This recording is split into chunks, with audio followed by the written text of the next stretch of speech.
네, 안녕하세요. 이PD입니다. 독감 때문에 2부 영상이 늦어져서 죄송합니다. 시작하기 전에 구독과 좋아요 부탁드립니다. 2부 왜 폭락하였는가? 지금 시작하겠습니다. 1부에서 왜 폭등했는가에 대해 얘기해봤는데요. 여러 가지 이유가 있지만 가장 큰 원인은 상승하는 부동산에 대한 기대 심리와 세계적인 엄청난 재정 투입이 가장 큰 원인이었습니다. 왜 폭락하였는가? 너무 당연하고도 단순한 이유지만 너무 많이 올랐기 때문입니다. 네, 거품이죠. 금리, 전쟁 등 여러 가지 이유가 있지만 가장 큰 이유는 짧은 시간 안에 너무 급격하게 올랐기 때문입니다. 살 사람이 없고 살 수 있는 사람도 극히 제한적이라는 거죠. 도대체 왜 이렇게 폭락하나? 표면적으로 드러나는 이유는 하나는 금리, 두 번째는 심리입니다. 금리는 표와 같이 21년 8월부터 올랐고 22년부터 너무 급격하게 오르고 있습니다. 앞으로도 계속 오를 전망이고요.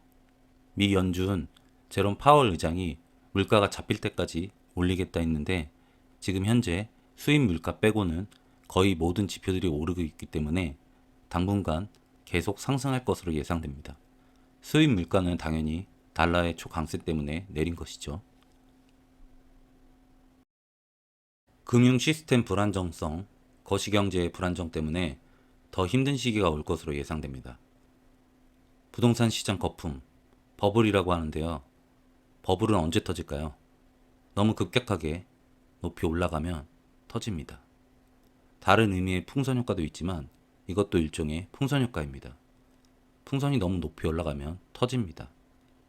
2년 전부터 시작을 알리는 징조가 있었습니다. 제가 준비한 지표들이 있는데요. 한번 보시죠. 전국 주택 매매 전망 지수입니다. 표를 보시면 20년 7월 달부터 급격하게 흔들리는 것을 확인하실 수 있습니다. 다음 볼게요. 전국 주택 전세 전망 지수인데요. 20년 7월부터 급격하게 하락을 하죠. 다음은 주택 매매 거래량 추이인데요. 마찬가지로 20년 6월부터 거래량이 급격하게 하락하기 시작합니다. 지역별 주택 매매 거래량 증감률인데요. 21년도 자료니까 20년 대비 퍼센테이지라고 생각하시면 됩니다. 보시는 바와 같이 급격하게 떨어지고 있습니다. 다음 볼게요. 서울 주간 매매 전세 가격 변동률인데요. 20년 하반기부터 급격하게 하락하는 지표를 보이고 있죠. 다음 볼게요. 경기 인천 주간 매매 전세 가격 변동률인데요. 경기 인천은 아무래도 서울보다는 반응이 늦게 오시는 것을 확인하실 수 있습니다. 자, 다음 볼게요. 5개 광역시 주간 매매 가격 변동률입니다. 마찬가지로 20년 하반기부터 지표가 급격하게 떨어지는 것을 확인하실 수 있습니다. 다음, 여기 이 지표들이 보여주고 있듯이 20년 하반기부터 이미 떨어질 조짐을 보이고 있었던 거예요. 근데 그래프 한두 개 들고 나와서 오늘 아니면 못 산다, 다시는 이 가격으로 사지 못한다 라고 했던 사람들, 그 사람들이 전부 물건을 팔아먹은 거죠. 누구한테? 여러분한테. 떠들어대던 그 사람들도 잘못이지만 제대로 된 자료 하나 파악 안 하고 떠들어대던 사람들 말만 믿고 투자하신 여러분들도 잘못입니다. 부동산은 우리가 전 재산을 털어놓고 거기에 대출까지 끼워야 살 수 있는 물건입니다. 물론 부자들은 그렇지 않겠지만요. 말 그대로 어디에 어떻게 투자를 하느냐에 따라서 우리의 인생이 달라지는 선택입니다. 그러니 신중하셔야죠. 서울시 10년간 아파트 매매 가격 지수인데요. 소득 대비 집값이 너무 많이 오른 지난 10년간 버블이 생긴 거예요.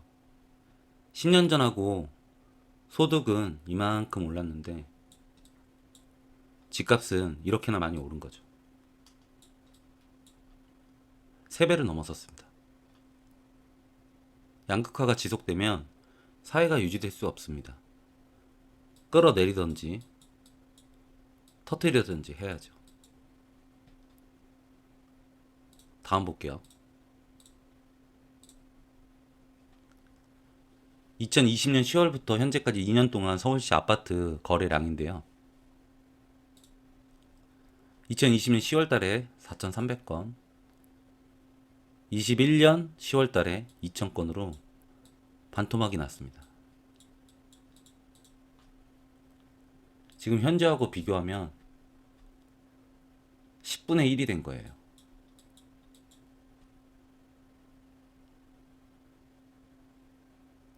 이 구간에서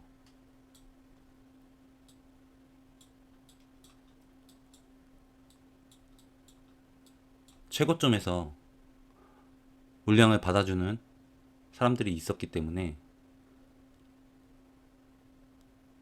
시장을 미리 예측하고 준비했던 사람들은 물건을 팔고 나간 거죠.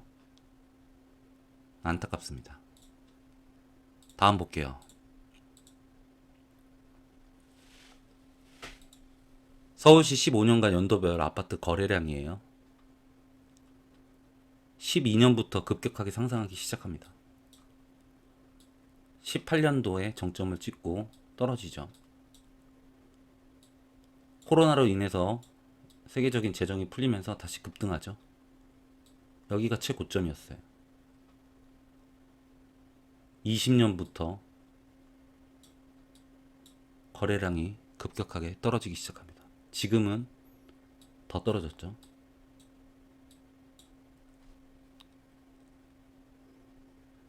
다음 볼게요.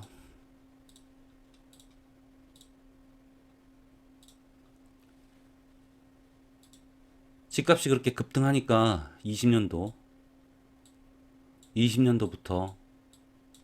부담지수가 급격하게 올라갑니다. 2배 가까이 올라간 거죠. 그러니까 사람들이 집을 못 사는 거예요.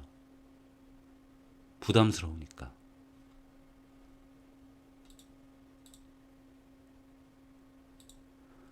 이렇게 부담됐던 요인 중에 가장 큰 게 대출 규제입니다. 2009년 8월 DTI 및 제2금융권 DTI, 2009년 9월 달에 LTV 규제 강화, 수도권 60%에서 50%로 내렸고요. 수도권 B2 지역도 DTI 60%로 규제를 했어요.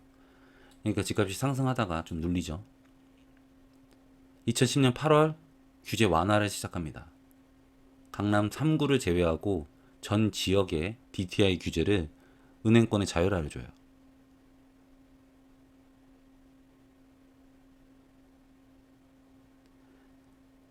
DTI 한도 초과를 허용하고 LTV 한도까지 대출 지원을 해주고요. 강남 3구까지 투기 지역을 해제합니다. 2014년 7월에는 LTV 70%까지 올려주고요. DTI 60% 일괄 적용시키죠. 그러니까 집값이 또 상승하기 시작합니다. 2017년 6월 달에 다시 규제 강화를 합니다. 문재인 정권 들어서면서죠. 조정 대상 지역 LTV 70에서 60으로 내리고요. DTI는 60에서 50으로 내립니다. 잔금 대출 DTI 최초로 적용하고요. 17년 8월 달에 한 번 더 강화를 합니다. 투기 가해지고 투기 지역은 기본 40% 적용하고요. 그렇게 계속 부동산 규제를 했어요. 그리고 19년도 20년도 와서는 DSR 같이 적용하고요. 3단계 적용하면서 사실상 집값이 이렇게 상승하는 장에 누구나 다 사고 싶었겠죠. 뭐 자고 일어나면 1억 2억씩 올랐으니까. 근데 정부 규제로 인해서 사지 못한 거예요. 다음 그림 한번 쭉 볼게요. 집값이 막 상승을 하니까 모두가 다 사고 싶었겠죠. 집을. 자고 일어나면 일주일에 2억, 3억씩 올라갔으니까 모두가 다 사고 싶었을 겁니다. 근데 정부의 대출 규제가 있었던 거죠. 그래서 이 규제 안에 허용되는 특정 계층만, 고소득층, 그리고 일부 5억 이상 자금이 있었던 특정 계층만 집을 살 수 있었던 거예요. 서울 기준입니다. 지방 기준 아니고요. 오해하지 마시고요. 부부 연봉 합산 6천, 7천 가지고는 이런 집을 살 수가 없죠. DSR 40%까지 규제를 했기 때문에. 그러니까 막 올라가니까 떨어져 나가서 하늘로 올라가는 거예요. 이 사람들은 쳐다만 보고 있죠. 그리고 이 사람들은 아마 그 당시에는 기분이 좋았을 겁니다. 자고 일어나면 계속 올라가니까요. 이렇게 대출 규제가 없었다면 집값은 아마 더 올라갔을 거예요. 그리고 더 많은 사람들이 피해를 받겠죠.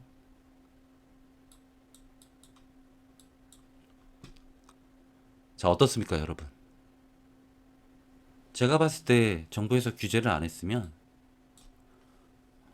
요만큼이 떨어져서 나간 게 아니라 이렇게 떨어져 나갔겠죠. 그러면 지금보다도 훨씬 더 많은 사람들이 피해를 봤을 거고요. 극심한 스트레스와 불안감으로 떨고 있었겠죠. 사실 올라도 너무 많이 올라간 거죠. 그리고 현재는 금리 인상과 전쟁, 그리고 여러 가지 불안 요인까지 겹치면서 터진 거예요. 미국 연준에서 빅스텝을 3번 하기 전에 2번 올린 것까지 하면 4번이나 마찬가지입니다. 다음 달에도 또 결정을 하는데 계속 오를 전망이죠. 이렇게 단기간에 급격하게 올린 것은 처음이에요. 거기에 그치는 게 아니라 물가가 잡힐 때까지 계속 올리겠다라고 합니다. 다음 한번 볼게요. 경기도 10년간 아파트 매매 가격 지수예요. 마찬가지로 13년도부터 상승장이죠. 상승하다가 코로나 이후에 지금 몇 번이나 말씀드리는데 재정 투입이 되면서 급등하는 걸 확인하실 수 있습니다. 다음은 거래량이에요. 경기도 작년, 재작년 이제 거래량인데 얼마나 급감했는지 확인하실 수 있습니다. 보시면 이제 10,000건, 15,000건, 아이고. 보시면 10,000건, 15,000건, 20,000건이에요. 한 18,000건 정도 20년도 10월 달에 거래가 됐고요. 11월 달부터는 2만 건 넘어서죠. 2만 건 넘어서서 이제 뭐 한 24,000건 가량 거래가 되다가 쭉 빠집니다. 숫자는 틀려도 그래프는 거의 비슷하죠. 서울시하고. 네, 21년도 10월 달에는 이제 8,000건 밑으로 떨어집니다. 8,000건 밑으로 떨어지면서 쭉 빠지다가 3, 4, 5월 달에 잠깐 반등을 했다가 다시 쭉 빠지죠. 이 그래프를 보시면 이렇게 거래량이 줄면서 가격도 빠지는 게 정상이에요. 거래량은 주는데 가격이 막 폭등한다. 이건 비정상입니다. 이럴 때는 신중하게 움직이셔야 돼요.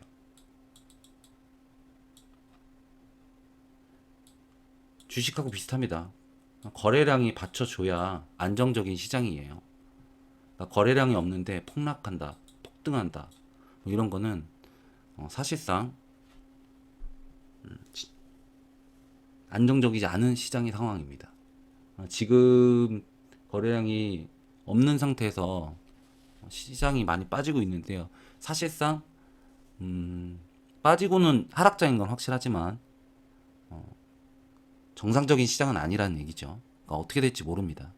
그러니까 신중하게 판단하셔야 되고요. 다음 한번 볼게요. 경기도 15년간 연도별 아파트 매매 거래량이고요. 그래프 거의 비슷합니다. 그리고 20년간 경기도 종합주택 매매 가격 지수.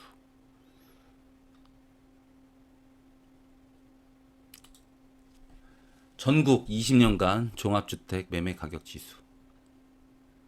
큰 차이 없이 그래프가 움직이고 있죠. 자, 이게 이 표 참 중요한데요. 주택시장 소비 심리 지수예요. 19년도에 폭등하죠. 사고 싶었던 거예요. 많은 사람들이 이제 급격하게 올라가니까 심리 지수 같이 올라가죠. 한번 눌렀다가 다시 또 오르죠. 자, 아까 제가 전에 설명드렸었죠. 20년 7월, 6월, 20년 하반기 앞에서 설명 쭉 드렸는데 이때부터 이미 심리 지수는 눌리고 있었던 거예요.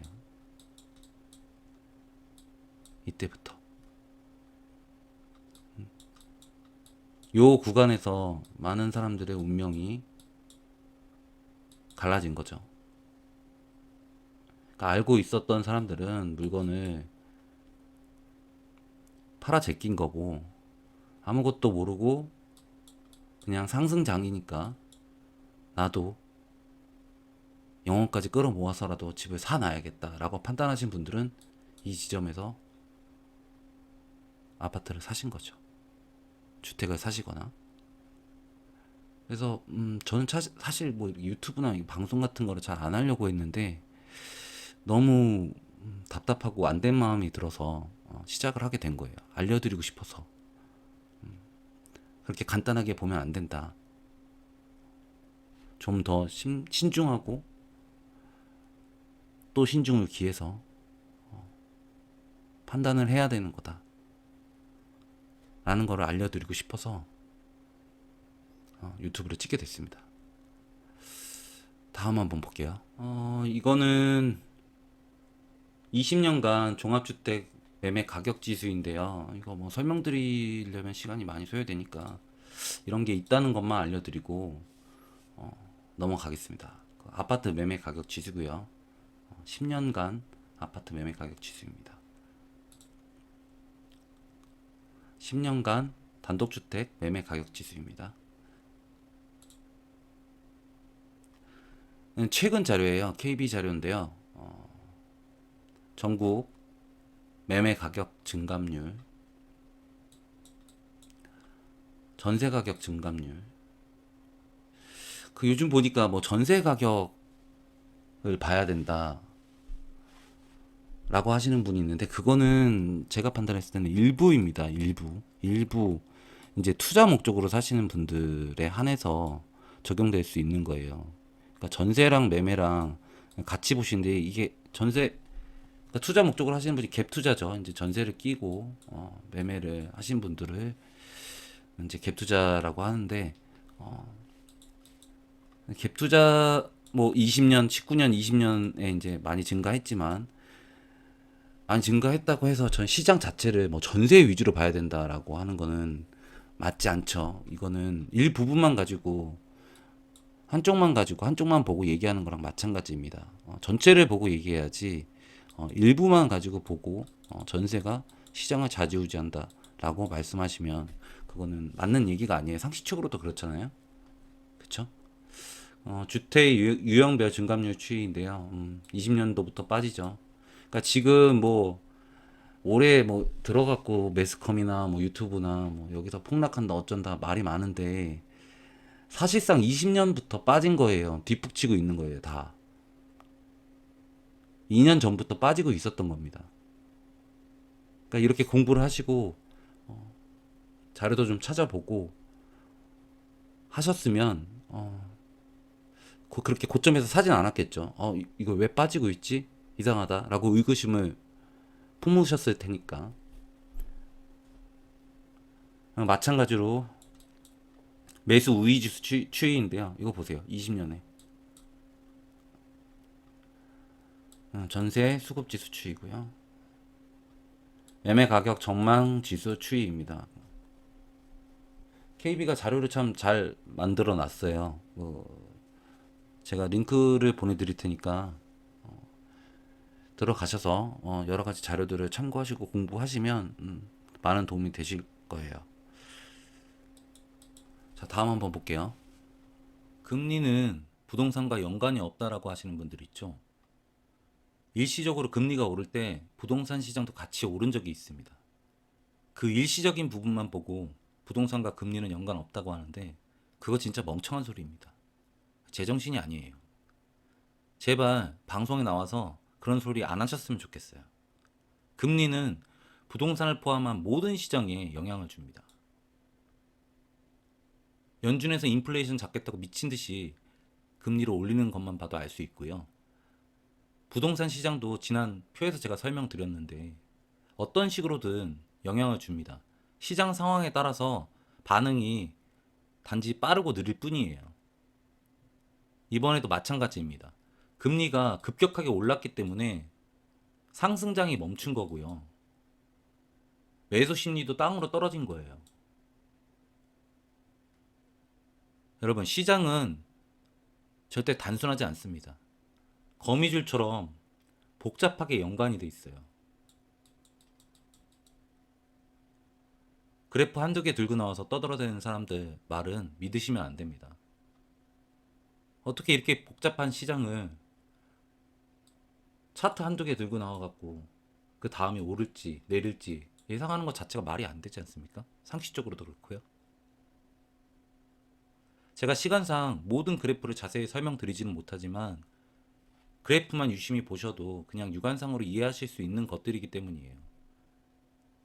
사실 준비했던 차트 그래프는 훨씬 더 많습니다. 앞으로 부동산 투자를 하실 때 공부도 좀 하시고 여러 가지 자료도 좀 분석을 하셔야 돼요.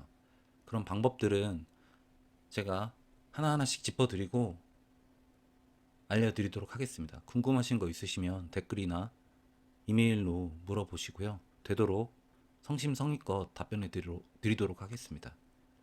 지금까지 2부 왜 폭락하는가에 대해 설명드렸는데요. 가장 큰 이유는 세 가지. 이미 정상 범위를 넘어선 시장 상황에 급격하게 폭등하고 있는 금리,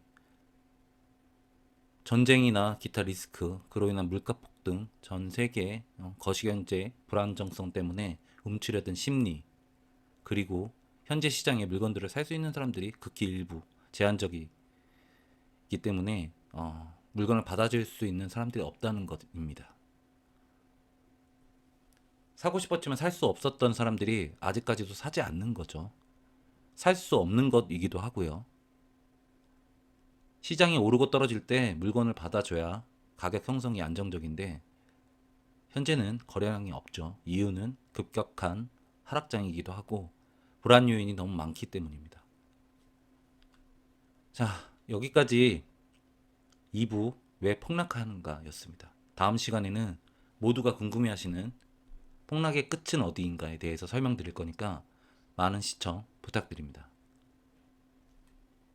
지금까지 부의 정석 이PD였습니다.